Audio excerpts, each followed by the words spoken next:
are here tonight and you haven't yet seen the show or haven't been able to yet see the show, please come to MOCA. We're open Fridays through Sundays, open to the public, and we can make time anytime. So please come visit us. I am so grateful to Pia Camil, the artist, Laura Copelin, the curator, who I'll turn it over to in a moment, and also profoundly grateful to our supporters, you all, among them, you who are with us tonight, but especially Vantage West Credit Union, of course, Blum and Poe, Pia's Gallery in LA, Bookman's Entertainment Exchange, the incredible used many things, reused many things store, which me as a new Tucson transplant have really enjoyed getting to know. Also our supporters of our programs and exhibitions this year: Andy Warhol Foundation for the Visual Arts, the NEA, Arizona Commission on the Arts, the Arts Foundation for Tucson and Southern Arizona, as well as the Community Foundation of Southern Arizona. And and you know, this show, you know, I was just like looking at some copy that we've been working on, some writing we've been working on for one of the labels, and it was reminding me of the kind of many people involved in this show, and that it is also so generous in that way, that it involves many of you who have maybe participated or will participate in the show. Some of you may propose a project of an event to happen in the show. You might bring your used clothing. I'll let Pia and Laura talk a little bit about how those things are working in the exhibition, but it just reminds me of the kind of very generous nature of the show and the project. It involves, you know, our whole team able to make this exhibition happen in a pandemic. So I'm really grateful to all of them as well. And that it can involve all of you. So I'm sure Laura and P will get into this, but live on our website is an opportunity to participate by proposing an event to happen in one of the works, with one of the works, and also a few events that have already been planned. We have a Buffalo Exchange sale coming up on Saturday, June 12th at MOCA. So you can come get all the clothes you want, $1 a piece. And then on June 26th, an opportunity to have a clothing swap. So just bring your used clothes and exchange them with others and participate in one of the pieces that Pia and Laura are going to be talking about. So I'm going to turn it over now to Laura and then Pia. I'm just so grateful for Laura's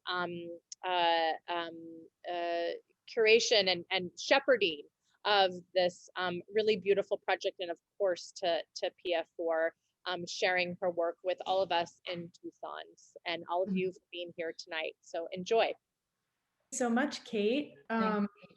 Yeah, I really appreciate that. And thanks to the whole MOCA team and to all the supporters that are with us. You know, I think, you know, I just really appreciate the space at MOCA, all the people that make the space available at MOCA to artists like Pia and to ideas like Pia has. So we're really feeling really grateful for that space, and also want to, speaking of space, acknowledge that we those of us who are here in Tucson are on Tohono O'odham land, traditional Tohono O'odham land.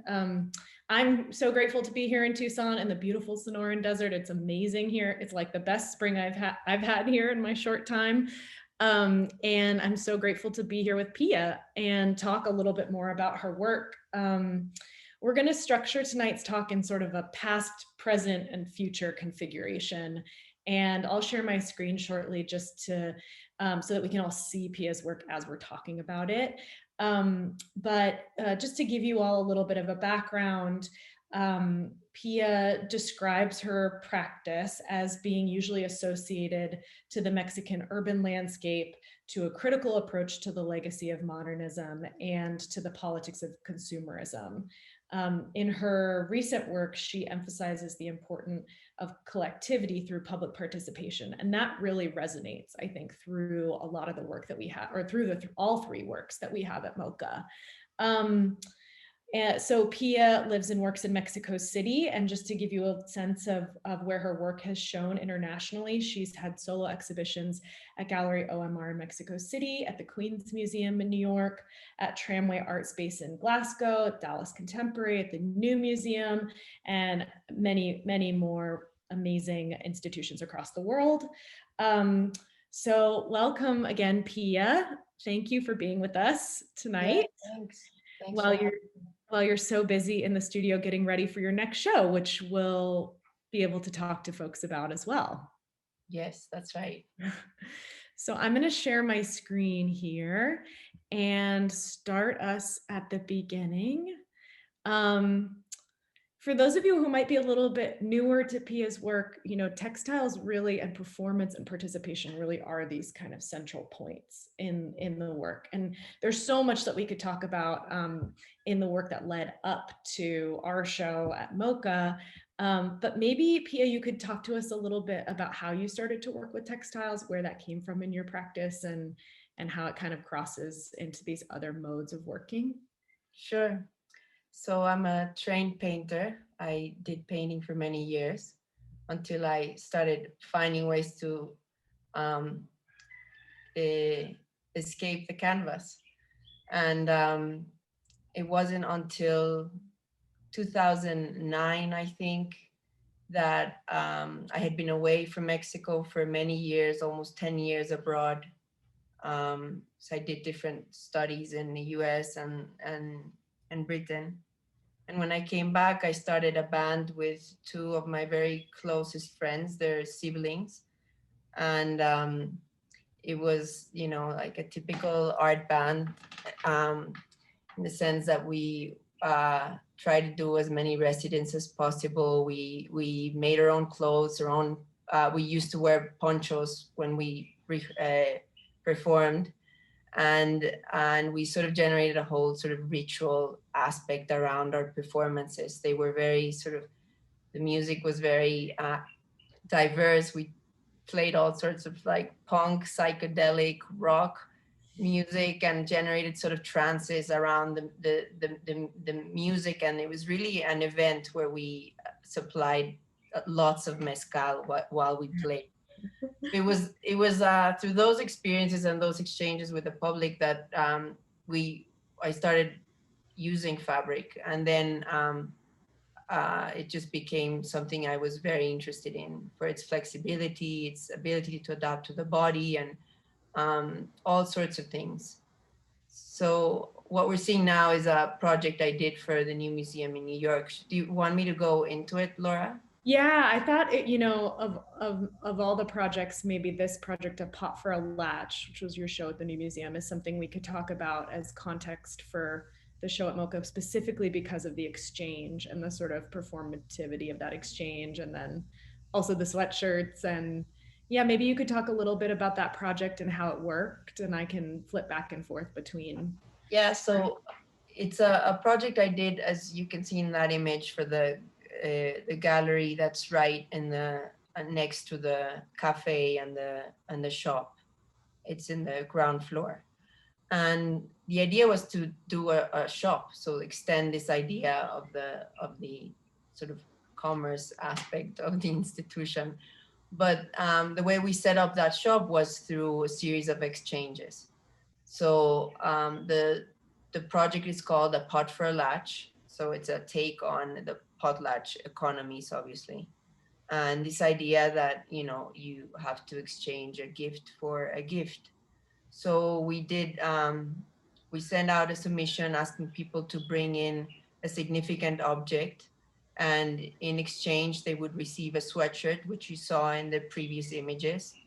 Where you could, it said something like exchange certificate for the donation of blank.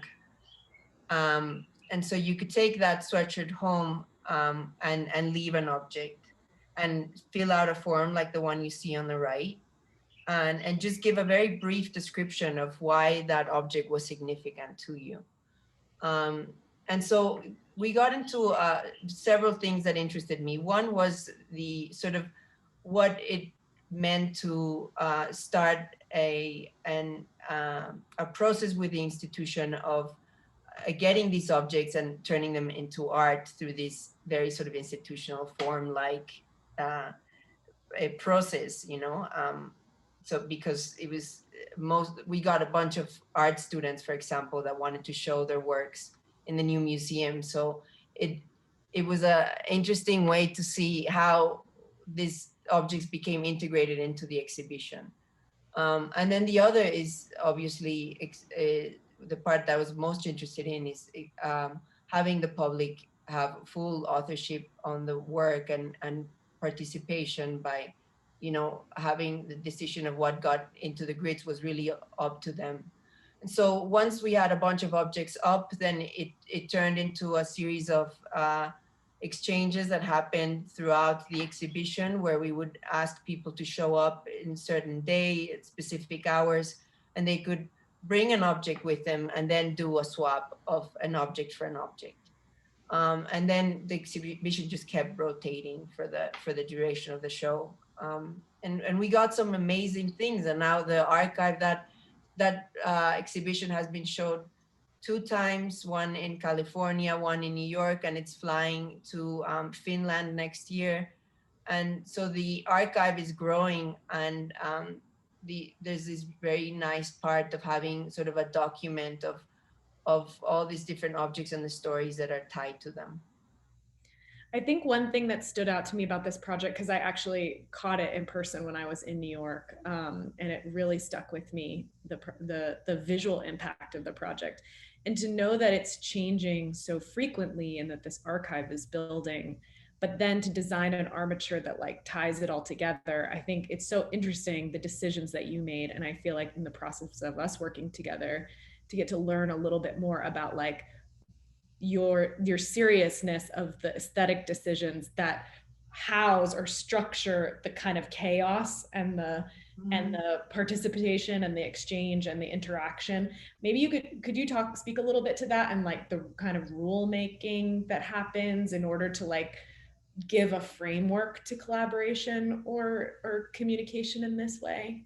Yeah, so this particular piece, I did it in this way where we had about 6 grids that were done, very specific, sort of almost, yeah, they were like handmade by a welder. They weren't purchased industrially.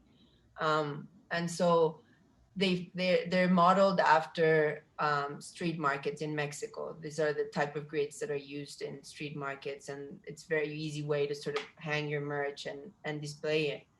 But I think that it sort of became interesting that once I had to design the shape, the color, how they would be overlapping one in front of another, I started thinking a lot about, especially some of Agnes Martin's drawings that have this type of almost pink and red line. And so there's a lot of like formal associations with my background with painting, of like trying to think of these works in a formal way. And as you said, sort of establish sort of a structure where this is going to happen, because there's like too many loose ends.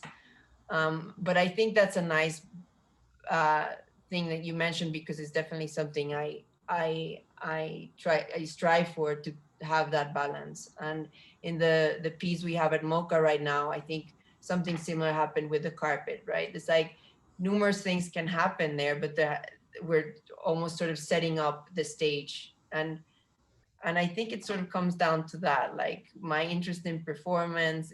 The curtains you saw at the very beginning of this talk are a lot about sort of establishing art in a sort of stage-like setup where something can happen. Right. And I think I want to keep moving on to your t-shirt works in particular. And there are several large-scale site-specific works with t-shirts, including the one that we have now at MOCA, Bara Bara Bara. But all of these works kind of were generated from this marketplace. Could you tell us a little bit about like how you came to source this material and work with this material so intimately and like in a serial way, and how these works, these textile works, started to take form for you? Yeah. So street life or markets are a very fundamental part of street life in Mexico. So traditionally we have the tianguis, which is the pre-Hispanic word for street market. And it's very common that every neighborhood has their tianguis. And this one specifically is a massive one that's located in the suburbs of Mexico in an area called Iztapalapa, which is where I would say a big group of the working class in Mexico City is where they live, and they sort of drive into the city for work opportunity.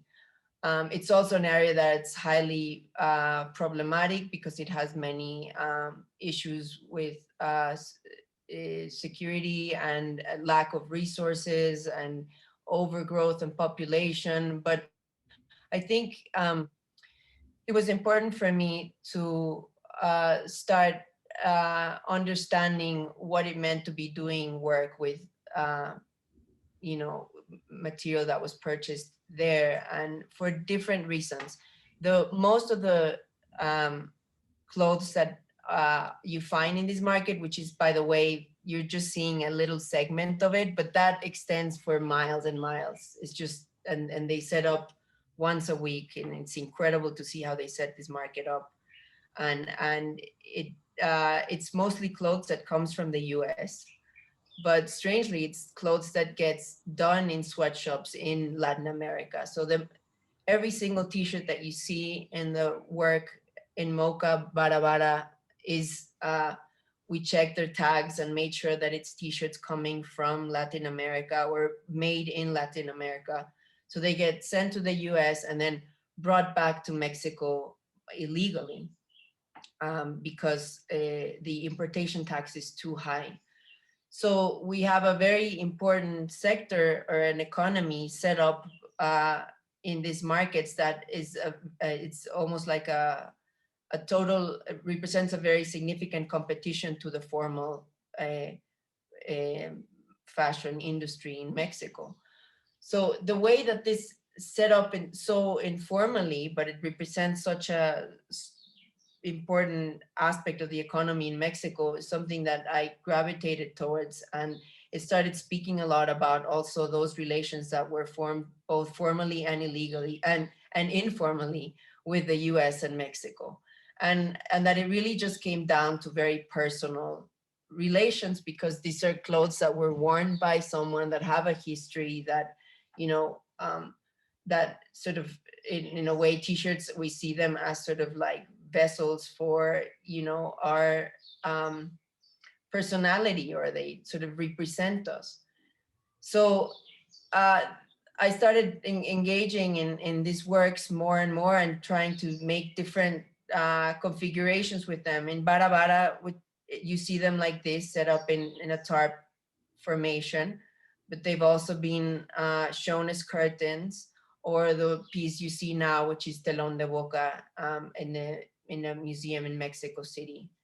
And I think what I liked about these works is that, depending on the type of community I was working in, the type of context I was with, the work sort of very easily sort of could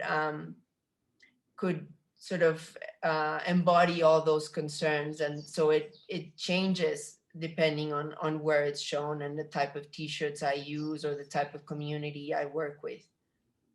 And for this work in particular, I feel like it's so interesting to think about how your kind of art rock band, or your kind of punk background, like threads back through in, like, intersects with the installation. In this piece, you were sourcing mostly band T-shirts, and it was sourced through exchange as well, right? Definitely. So this is the first work where we involve the public in the exchange of T-shirts. So it's really a piece that's a homage to a street market in Mexico called the Chopo Market, which started in that museum where it's shown in the 80s. So the political climate at the time was very rocky, and there was very little access to sort of alternative culture because it was seen as a threat. a lot of things were happening, like in Woodstock, that we were trying to replicate here. And so the government sort of cut off all ties with sort of trying to get merch or things that could speak about, you know, any sort of Countercultural, like, youth alternative culture. And so the way that this, why it became so important, this market, is because this museum caught up on that, and they said, well, let's just do exchanges here, you know. And so they started doing swaps every Saturday in the museum and inviting people to bring in, you know, a dusted vinyl or a cool fanzine that they had brought from the US, or, and then they could just swap it for something else that someone else brought. And so we did this piece in that fashion. I bought a bunch of shirts that had to be band t-shirts, and we sort of silk screened a nice logo on top of them. And we told people, if you bring in a shirt of one of your favorite bands, we will give you this edition t-shirt in return, and your t-shirt will be part of the work. And so we incorporated more than 300 shirts from the public in different exchanges that we did, and we made that work. And we integrated those speakers because then it became a stage for the museum. So what happened after the inauguration, which was a great inauguration because we had the founder of the street market, who's a total iconic hero of alternative culture in Mexico. He played with his band there. And after that opening, we asked people that if they had anything they wanted to do in front of this stage, that they could sort of propose it to the museum. And there was also a bunch of open mics and poetry readings and performances that happened in front of this piece. So that was a very nice way of sort of engaging the community and also paying homage to the market and to this exchange economy. yeah. And it seems like that, you know, carries through in a lot of these installations. So this is your project at the Queen's Museum, Fade into Black. And then I wanted to also touch on briefly, before we jump into what's happening at MOCA, the performance that you did, Here Comes the Sun, at the Guggenheim. Can you talk a little bit about like how that exchange was fostered? Because it seems like this piece in particular, you went out into specific neighborhoods in New York, right? To solicit kind of a cooperative, material for a cooperative performance. Yeah, so this piece was commissioned to celebrate the 60 years of the museum. And so I knew I wanted to do something that sort of echoed with the architecture and also the symbolism of Frank Lloyd Wright's architecture, and specifically that building. So the light and nature being an important aspect of that building is sort of the first thing that sparked in my head. And then this idea of making a big sun with these t-shirts was something that interested me. And then obviously there was a very nice musical aspect to it. So the piece is called Here Comes the Sun, and it's after Nina Simone's a cover of that, you know, song. And these were all sort of things that were in my head at the time, but the thing that really sort of like grounded the work was how we got the t-shirts. So it was through an open call with the museum and immigrant Latino communities, where we told them, you know, we're asking people to donate shirts to be part of the work, and in return you can get a pass into the museum and some Metro cards and just come and be part of the show. And what was interesting is we work with two different communities, one in Queens, because I was doing the Queens show at the time, and then another one in Harlem, in East Harlem, because it's closer to the museum. And we had someone in the Guggenheim that had a very tight connection with a collective he had started in Harlem with immigrant communities. And so what was interesting is that all this, most of this, the people in these communities hadn't been to the museum, and it was also the other way around. The museum, for the first time, saying, you know, we consciously want to diversify our public, you know, and we want to have programs that are bilingual and that integrate these communities. And so this was a very nice way to sort of bridge those interests and have people participate in this project and sort of literally shine a light into immigrant communities at a time where it still is a very important, a very, I think, sort of critical topic to the binational relation between Mexico and the U.S. But at the time with Trump's administration, it was even more heated. And so for me, it was very important that this work spoke about inclusiveness, about diversifying publics in museums like the Guggenheim, and sort of doing it in this very sort of symbolic way with this sun. And so what happened is we had a choir of 40 kids from a school in Harlem sing the Nina Simone version of Here Comes the Sun a cappella. And so they were placed in the first ramp. And it was this very sort of almost like choir, like experience, like being in a church or something. Because when the voices of the kids started singing, they brought out the work, and then we unveiled the sun.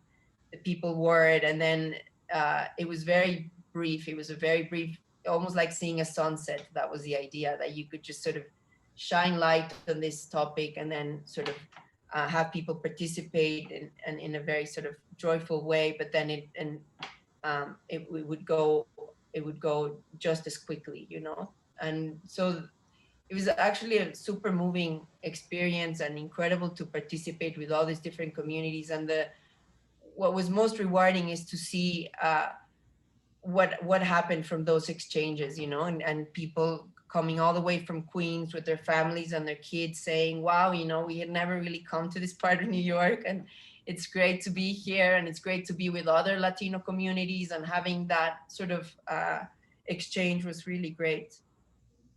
Yeah, you can, I mean, I think like that sort of like these motions that you make, you know, symbolically and then very literally in the way the work gets made towards solidarity, I think are really poignant and really powerful when you see them oriented like this, where it's like the above shot of the work and everyone having to move together. And then I can't even imagine what it must have felt like to have like everyone singing together in that space. That must have been really powerful. Okay, I'm going to skip through the beautiful installation you did at the Clark Library with the stockings that I totally love, and skip forward to Ballroom, my other home, where we had invited you in the fall to be a part of a project called Unflagging, that was organized by our curator there, Daisy Nom, and Sarah Melendez, our programs director, who's here with us today. And this was your rendition on a flag. We invited several different artists to make flags for this installation, and we installed a flagpole in Marfa in Ballroom's courtyard. We had been closed for a long time because of the pandemic, and just felt like we wanted to keep commissioning new work and let people have physical experiences with work, even in a safe way. So this piece, you know, went up, and there was an exchange that was sort of set up in this too. And this is the work that's currently evolving at MOCA, right? So it's called Air Out Your Dirty Laundry. And this work in particular responds to every site that it will visit. So can you tell us a little bit about how it works, Pia? Yeah, so the idea was to make a version of a flag. And so for me, the nicest idea of approaching the flag was not through these grand ideas of nationalist and sort of big values, but really sort of go to the intimate and the personal and you know, the sort of the community. And so it was also an open call format where we asked people to donate an object that would get placed on the line, and they would record, similar to the potlatch piece. Yeah. We asked them to record a little audio saying why they were donating that specific piece of clothing or bedding. And for me, it was a nice way to approach this idea of a sort of a collective portrait of the community and sort of get to know people a little bit more through their stories and have them be represented in this clothesline. And it's a very typical sort of domestic setting, but placed in front of a museum. I think it adds something different to it, and it sort of I hope it sort of puts the intimate and the personal on a significant level, you know, because these are important stories that sort of make up our communities. Yeah, you just heard a little blip from the audio from that. Oh, yeah. But yeah, I think what's so interesting about this work and how it's transposed into our exhibition at MOCA as well is that this is another piece that sort of evolves over time and changes. So as we collect new pieces of clothing that have new memories and new people's identities that are tied to them, we'll be updating kind of the line in front of MOCA, and then also we'll be collecting more of these stories. And so I think soon, if you're on the plaza at MOCA, you can start to hear people talking about their items on the flagpole. And what's so sensitive, I think, about Pia's approach is that, you know, in both instances, there was a lot of energy and attention brought to like, okay, well, what's the exchange? What is actually going to feel truly generous about how to, instead of expecting participation, which I think is such a problem oftentimes, especially in cultural institutions, you know, shifting that approach and saying, okay, how can we be mutually generous? How can we cultivate reciprocity? And that's like an ethic of yours and that I just really appreciate and really gravitate towards. And I think it's exemplified in these works as well. I mean, in many of the works that we talked about, but in Marfa, you know, it turned into, if you come and give us a piece of your clothing or your memories, we'll give you a load of laundry that you can do or a cup of coffee at the local laundromat coffee shop. And then in Tucson, it became, we'll give you, you know, and it currently is, so please go and bring your clothes in. If you give us a piece of clothing in your story and you participate in this installation, we'll give you $10 to Bookman's, where, you know, I mean, for those of you who don't live in Tucson and aren't familiar, Bookman's is like this amazing kind of Arizona institution. It's the largest used bookstore in Arizona, but it also is, there's instruments there, there's board games, there's all sorts of like amazing events happen there. It's really a hub for many communities, even though it's a chain, it's kind of a chain. And so I thought that was actually like a really awesome fit for this project, because, you know, you give us one of your t-shirts and you get a chance to have a whole other narrative, like to get a new book or to get a new instrument and like have that be a continuation of the project. Yeah, I agree. I think also the idea of reusing, recycling, which I think fits my spirit of the work, which is obviously sort of a way to counteract consumer culture, you know, and what and obviously it has an environmental aspect to it as well. But I think it's nice to just sort of perpetuate the use of things and see, you know, either you make work from it or, you know, you get I thought it was really nice to, same way that there's we're provoking people to give us a narrative on these subjects, that we could perpetuate the narrative with this used book store. And there's something that I thought was a nice way to sort of tie it into other narratives and other personal stories. Yeah, so I would encourage everybody to come and to donate. You can find out more information about that on MOCA's website and Instagram. And if you bring your piece of clothing in during open hours, and the the little snippet of a story attached to it, yeah, we'll provide you with some Bookman's cash. So a small plug for that. And then I wanted to also just touch on one of the other new commissions that we did for this show, which you titled the Autonomous Space Rug, which I think is a really nice title, and maybe you can explain that a little bit more to us. But this whole exhibition was organized.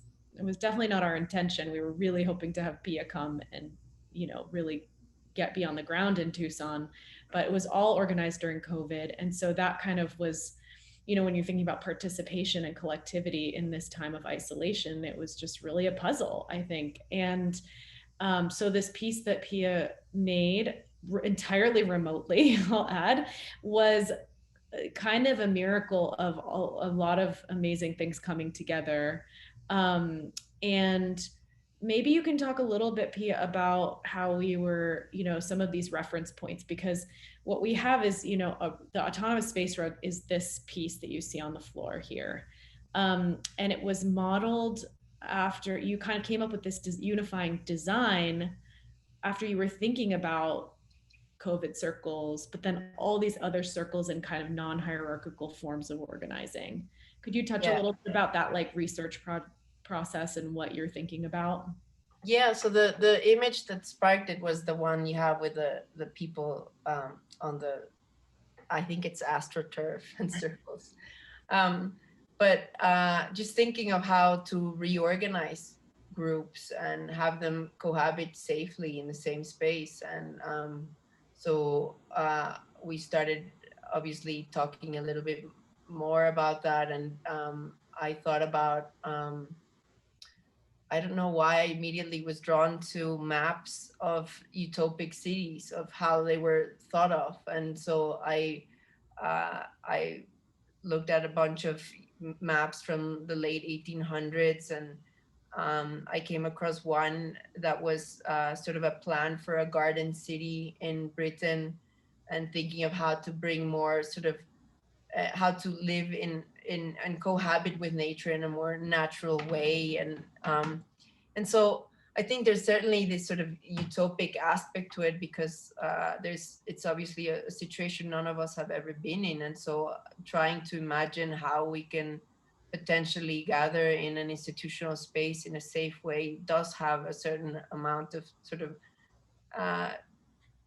utopic sort of element to it. Not or dystopic, it's not the ideal way of hanging out. But I also looked at this the map you're showing right now is also the curriculum for the Bauhaus. And so thinking of circles as you said, Laura, non-hierarchical, and sort of finding ways to through this organization generate new meanings through association. So what was crossing through my mind is that if you give this space to someone, say a dance group or a group of poets or something, and you already have a design on the floor, that it could potentially spark the imagination of the public, and sort of they could propose their own way of relating and using the space. So, if you position someone in the center and then you put other people around you in the different circles, and how you activate that and what starts happening was really up to the public. But I like the idea of just having a sort of a footprint, or just the idea or suggesting that something can happen there, but that it really was up to the public. And so there was this sort of open-ended aspect to this piece that I liked. And the rug, we got it from, it's a bunch of cast-off rugs we got from a warehouse, and that was a remarkable job that they did at MOCA to find them, outsource them, and place them. And it also serves as a very sort of nice, soft surface to lie on. And from the different places I've showed Barabara, I find people really like sort of getting under there and hanging out and laying down on the carpet. And so these are ways that we make or I try to make the work increasingly more inviting and playful, and have people just really just want to sort of lie in there and hang out. Yeah, I think, and another plug for this artwork is that for all of those of you joining us, and if you have any other, friends or groups or people you think might be interested, the autonomous space rug, like Pia said, it's like an invitation, to organize, but that invitation is backed up with, a budget that is for demarcated for micro grants to use the space. So if anyone has, it's getting a little warm, but if anyone has ideas for, public programs, or their book club needs a space to meet, or their community group doesn't, has too small of an office, or, there's, I've heard about an ecological conference that, doesn't have a home, things like that.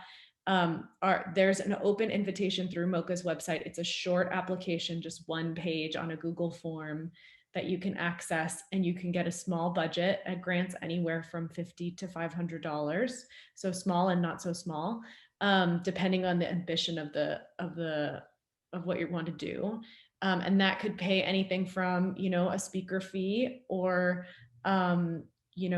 pay for refreshments or pizzas or whatever, whatever it is that you need to come together safely with people in a large space that has a lot of circulation, and that has this map that's offered as a way to spread out. So the autonomous space rug really does have this kind of magic carpet association, I think. And I don't know, maybe you want to talk about the title a little bit, Pia, because to me, I get like a whole cluster of associations. Like I get Sun Ra, I get, carpet, I get like, I get a lot of these things, like autonomous zones of exception. I get like, a lot. So how did you come up with that title for the work? Well, I think it's impossible to not mention the sort of the place that the institution has in this autonomous space, right? Because it's the space is actually facilitating the sort of the autonomy of this space.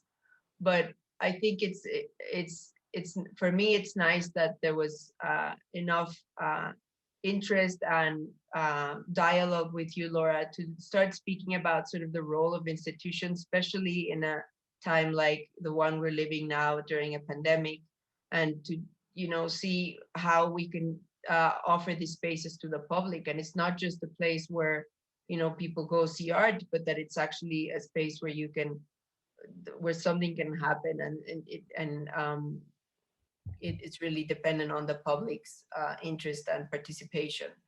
And so I sort of was definitely looking into different, and I've always been interested in autonomous groups like the Rojava project, which we discussed, or the STLN movement in Chiapas, or that sort of give us this possibility of sort of thinking outside of the sort of what's readily available for us. And so that it's really more of a sort of a poetic, wishful title, hoping that it sparks enough creativity and sort of interest in the public to use it to their advantage, and it's sort of, a mix of that and other type of designs I was looking at was cosmological maps in different cultures and times of history where, the world was understood and organized in this sort of way, when you look at, more, I'm thinking of like more obscure sort of cultures, and when you look at sort of some of their maps, they usually have this, where when the world was divided into 7 elements, and I think there's something cosmological about it, and so that's sort of where the name came from, an association of all those ideas, I guess. Yeah. Well, again, I just want to encourage everybody to A, donate your clothes, and to B, apply to have an event, your yoga class, your book club, your dance, performance at MOCA until September, I think. So um, just to show everybody who maybe doesn't have a chance also to see Bara. We've talked a lot about the textile work, so I might skip forward to the future so we have time for a Q&A. But this short video just kind of shows you also the way that what you would see if you were putting your head through the collars of these shirts, and the way that that this sculpture and some of the t-shirt sculptures have functioned. And for Bara in particular, I think what's really interesting is these sail qualities, these like tarps that are strung across the space and are modified by the architecture around them, and then are available for people to have these kind of collective but also private experiences in like big expansive color fields. So on the, when you're standing under them, you have one experience, and you kind of have an experience with language and with associations from all of these causes, family reunions, political campaigns, food chains. You get the kind of cacophony of the commerce side of this.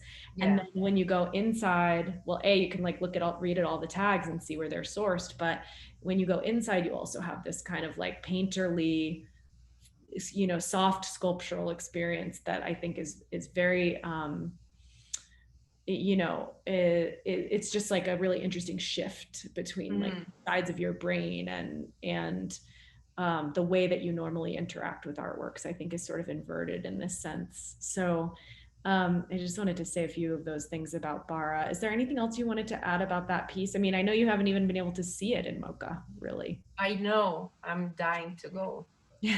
I'll make it eventually. Eventually, yes. Well, maybe we can get, what's really special about having you tonight too is that you're in the midst of making this new body of work for your show at Blum and Poe that's coming up in July. So anyone who'll be in Los Angeles in the early part of the summer can probably see this work on view. But you're in the middle of a whole new body of work that I think takes on modernism, but also the natural world and these horizontal means of organization or collective means of organization. Can you tell us a little bit about what you're investigating and what you're making right now? Yeah, so it's a totally new body of work. I've never done work like this. So it took a lot of research and trying to see how I could make these sculptures. But the idea is that I'm modeling them after termite mounds. So I when the pandemic started, I moved to the country with my family, and I've been spending a bunch of time in nature, and we don't really have these type of mounds here, but we do in the Pacific Coast. We have a lot of the smaller type of nests that are in the trees. And so when I was researching on termites, it was an incredibly sort of rich world to dive into. And they not only speak about the importance of collectivity and how non-human communes organize themselves to make these wonderful structures, but the structure itself is remarkably intelligent. It's been studied by architects and biologists in right now as potential sustainable models for the way they control their temperature, the way they do make decision making, the termites to be able to do this, that there's not a central brain for it. And so for me, it's just a very nice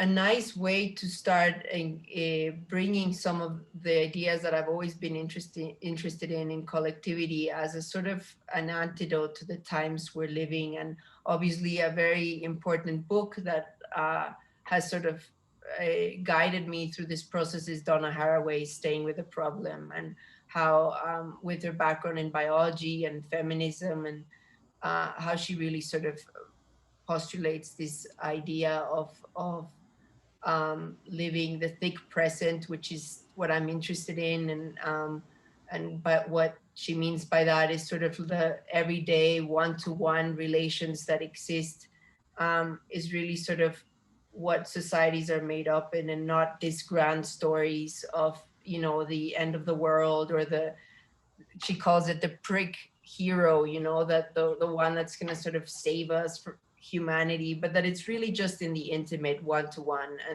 And that what that does is that I think it gives some sort of hope and agency to the individual of sort of doing something with your direct other and community. And so they're just sort of monuments of collectivity, and they're made from papercrete, which is a mix of paper pulp and concrete.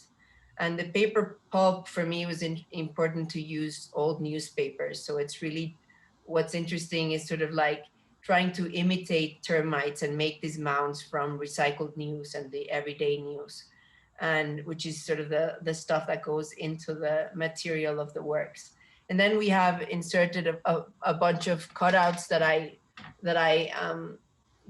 sort of pick out when I'm shredding the pulp, and sort of give some sort of context to each of these works. So the one we're seeing right now is obviously a type of homage to all the health workers during the pandemic, and this is why it's sort of the color white. This is the only piece that we did with sort of the natural color of the newspaper, and it's kind of this one particularly sort of like a monument to that, and it's, I guess, a way also to assimilate trauma as a society and understand the times we're going through, and put it in, I hope, in this other light of seeing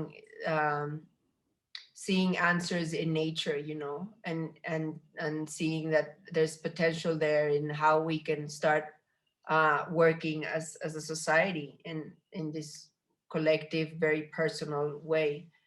And so we're supposed to be done with this by next week. So we're really sort of in the middle of the heat of the battle right now. Well, they're really like astonishingly beautiful. I hope I get to see them in person. And thank you for giving us a sneak peek into the process of making them. I think it's pretty like amazing to see this, like, how you're spraying these. And here's you and your son, right? Yeah. So that's an important part that I usually like to talk about, that I make all this work in a setting of a family setting. I'm a mom of 2 kids, and obviously that represents its challenges, but I think it's also very important to sort of offer examples that change the narrative, because I grew up with this repeated message that I wouldn't be able to have, if I wanted to be in the arts, that most women artists usually have to choose between the work or the family, and I think it's important to start to sort of diversify that message, and to talk about other models of doing things. Yeah, that's meaningful, especially to me right now, having a 7-month-old and trying to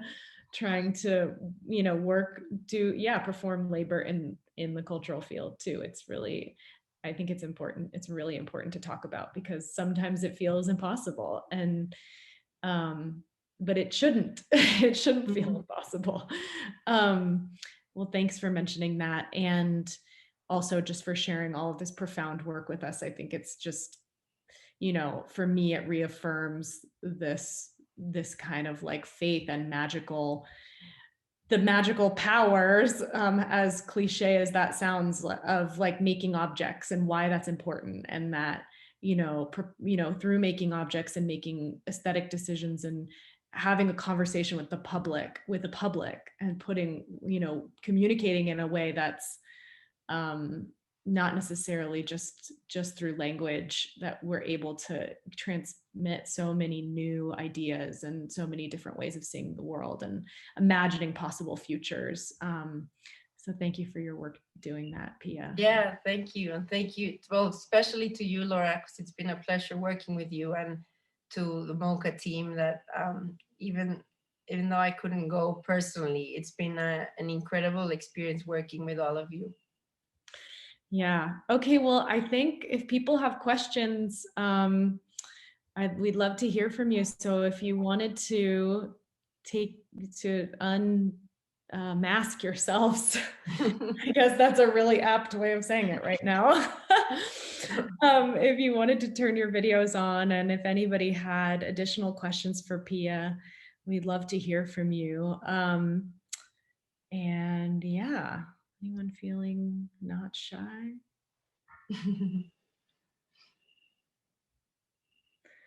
I could sneak in a few more, but I know that someone's going to have an idea as soon as I do. Ryan, do you have a question for us?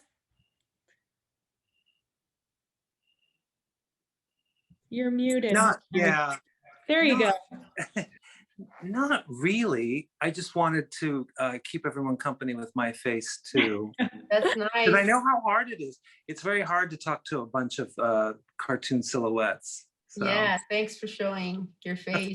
It's nice. I do have a question, but it's not really a question. It's more kind of just something I noticed, and I was curious if you wanted to comment on, which is the work we've seen so far, and then the new work for the gallery show. It seems like it changes your relationship to your audience. Like the interactivity changes with that kind of a sculpture. And I was just curious about that in terms of, I understood how the ideas of the previous work got translated into looking at kind of collective making processes and the audience participating. If the audience was termites, you know what I mean? It would be participating. So I guess what I'm trying to say is I'm just curious how you've been thinking about that. And it doesn't have to make a connection, but I was curious if there was a connection. No, that's a really good comment, because yeah, it's a totally different way of approaching the idea of collectivity. I think something to remark is that most of the work that Laura showed us is institutional work. And so I think for me, institutional shows have that a more experimental aspect of understanding that, these are spaces where I can engage.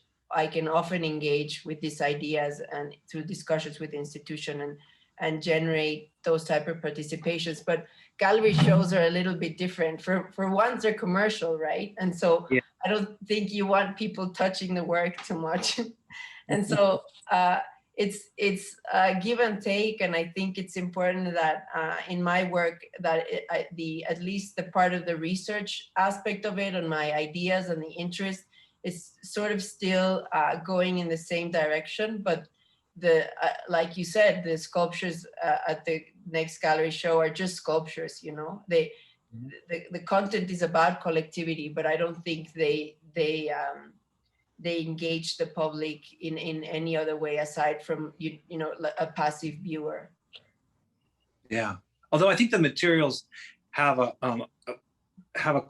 connect with on a pedestrian level. Do you know what I mean? Like newspapers and cement are things that are part of a street life in a way, right? And a street culture. So that's cool. Yeah. Mm-hmm. Yeah, this has been really great. So thank you. That's all. Yeah, thanks for participating. Thanks, Ryan. Evan, can you unmute yourself? Hi, Yvonne. So, thank you. First, I wanted to ask, what is your background? Like, where did you study art? I'm curious. And then if you work here and in New Mexico at the same time, and then where are you going with the termite mounds? Like, what behind it except making it like the termite mounds? And I was wondering also if you somehow get influenced by Ana Mendieta, the Cuban artist that used to do a lot of earthwork, which I love. Too bad, she died very tragically, but I love her work. So all these questions. Yeah, so I was born in Mexico City and I grew up there, and then I was fortunate enough to go to an art school in Rhode Island, the Rhode Island School of Design, and I really mean fortunate because I was very aware I was in a totally, you know, privileged context, but it was an incredible and I'm very grateful for having had that experience because it gave me a very sort of substantial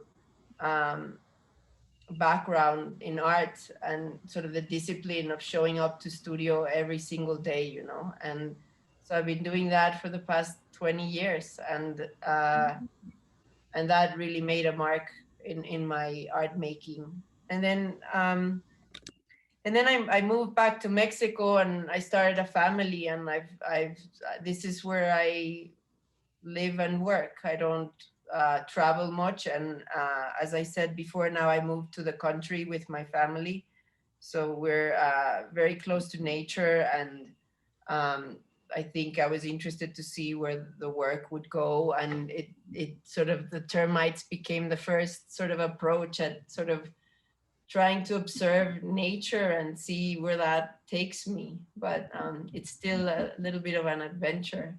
I don't know where it's gonna go.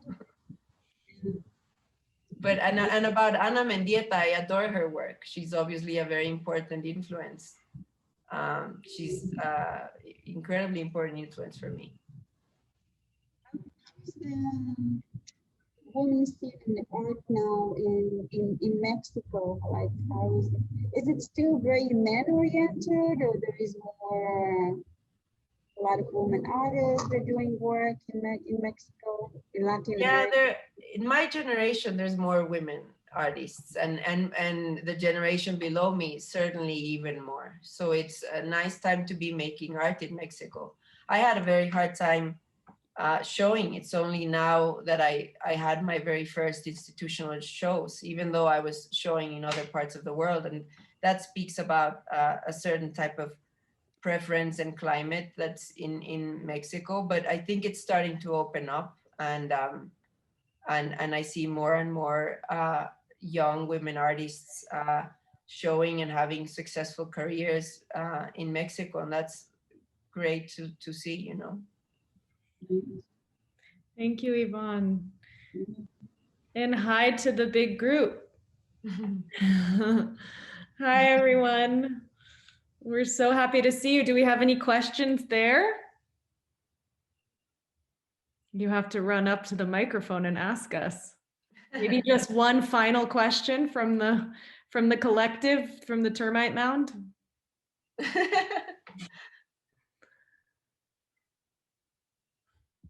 Here, let me ask you to unmute, Danny. Maybe that will help.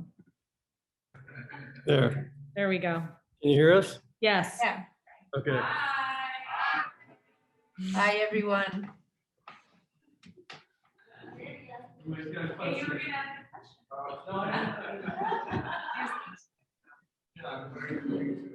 I put you all on the spot, but it's a lot of people to put on the spot, so. Okay, we've got one, and then we should probably say goodbye. We're just gonna ask, when are you coming to visit us here in Tucson? There's plans to go for the finissage, as I understand. So I really hope that happens. I can't wait to go. I don't know why I have this calling. I need to go to Tucson. We know why. You know why. Your work. Okay, so September, we're hoping to get her at the beginning of September or sometime this summer. Well, it's hopefully on like a magical monsoon sort of zone. Well, thank you everyone so much for tuning in, and thank you to Pia for everything, for your vision, for your collaboration, and for this amazing work that you're bringing into existence. So thank you. Thank you. Thank you everyone for tuning in, and it's a pleasure to give this type of talks. Thanks for the interest. Bye everybody. Have a wonderful night. Goodbye everyone.